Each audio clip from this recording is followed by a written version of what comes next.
What's going on, YouTube? Welcome to d&CGaming Legion. My name is Chris. I know it's been a while since we've had a video on the channel, but today I felt like talking about DLC 11 since it came out recently, and I wanted to talk about like the pros and cons and kind of give like an overall review of the DLC and just talk about like, was it worth the wait? You know, how good is this DLC and so on. So without further ado, let's begin. Now, because this DLC and update was all completely free, this does make it a little bit more forgivable, but I do want to clarify something, that free does not necessarily mean good. So let's just start talking about the main event of this DLC, which is the Supreme Kai of Times tournament that she has. So there's already two problems with this, unfortunately. The first problem is that you have to be connected to the internet to even be able to play this. The second one is that this is a timed limited event, meaning this is not permanently part of the game. So if you miss this DLC, you won't be able to play it until they bring it back, which you have no idea when that ever will be. Which that's stupid. Now the tournament itself is actually pretty fun.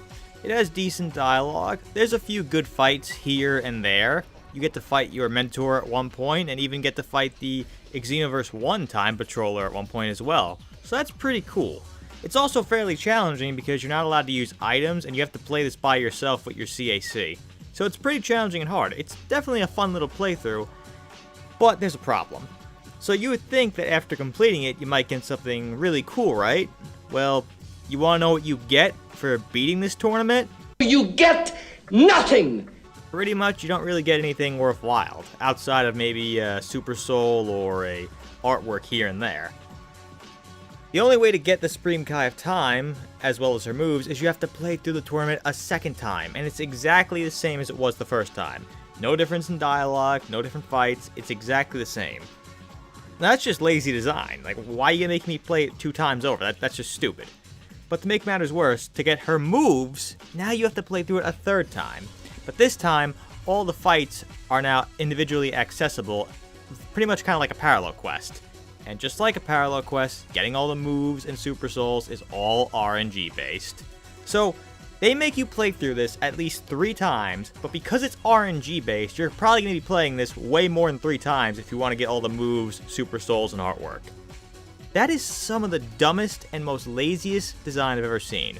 Why couldn't this just be play through it once, get all the stuff, one shot, bam? That would have been way more fun and satisfying. And do you remember how I said that this DLC is kind of challenging? Well, considering the fact that you can't use items, that you can't play online with your friends, how you can only play as your own CAC, because this makes this more challenging, this also makes the grind for getting these moves and Super Souls that much more tedious and frustrating.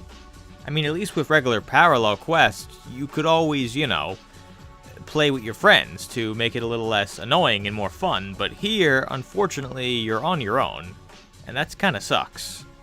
Now, on a more positive note, however, I will say that the Supreme Kai of Time is actually a very fun character to play as. Her moves are really cool, her combos have a nice cute flair to them, which I really like. She's just a fun character that has a lot of charm, and she brings a lot of... she's like a breath of fresh air, you know? Honestly, I really wish we got the Supreme Kai of Time as a playable character, instead of rebranding in DLC 9. But regardless, I am very glad they at least added her, and I think she is a fun character, especially considering that she's 100% free. So I am very happy about her. And something else that I'm also happy about is that they added Ultra Instinct Goku's moves for CACs, including the new Kamehameha. However, the problem is that, unfortunately, as of this recording, these moves are not available until September 10th in the TP Metal shop. Now, you could, obviously, just, you know, change the date on your console, but the fact that you have to do that in general is just already dumb. You shouldn't have to do that.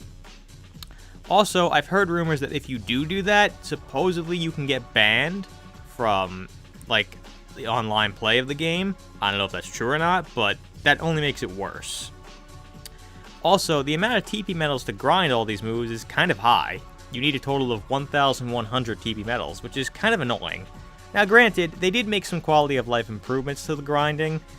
They have the new multiplayer mode where you can play 3 expert missions back to back, and you get more TP medals for playing it this way. So I do appreciate that, but I still think the amount of TP medals that we get for complete expert missions really should increase.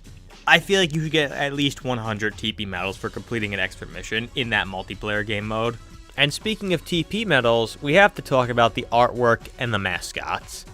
So the artwork is really nice, it looks cool and all, but the problem is that it's kind of overexpensive. But what's really overexpensive are the mascots. Holy shit, 1,500 TP medals just for one mascot. Why? That's insane.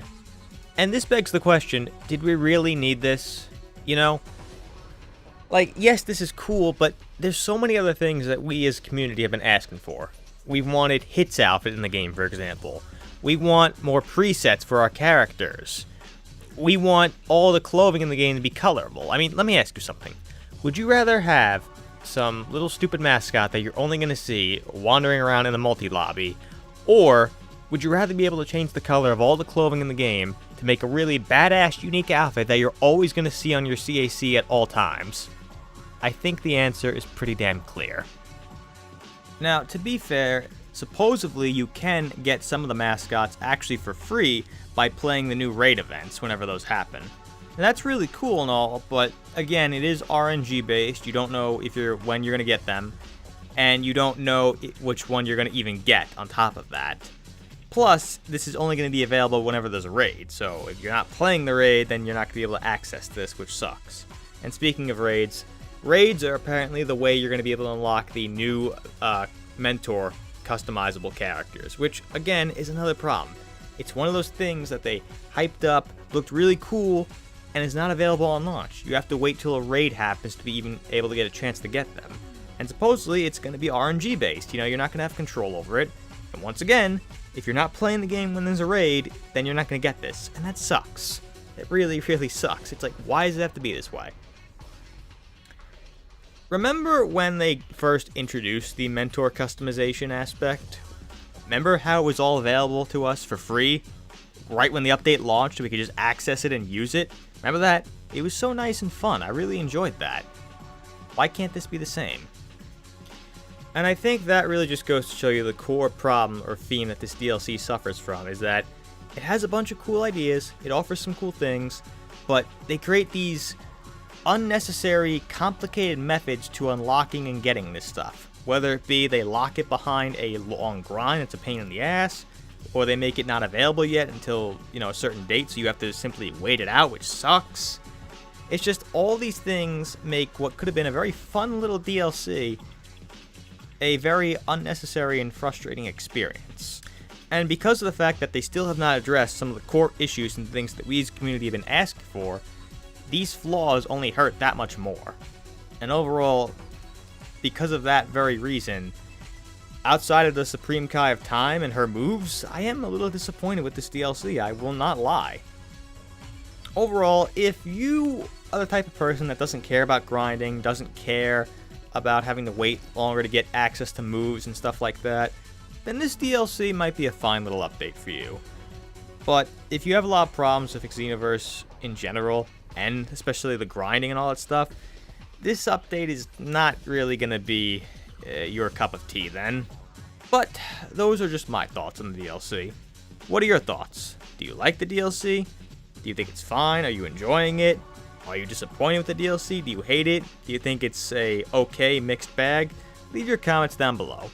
And if you liked the video, hit the like button down below, hit the subscribe button down below, ring the bell icon for notifications, and thank you for watching. This is Chris from d&CGaming Legion, signing off.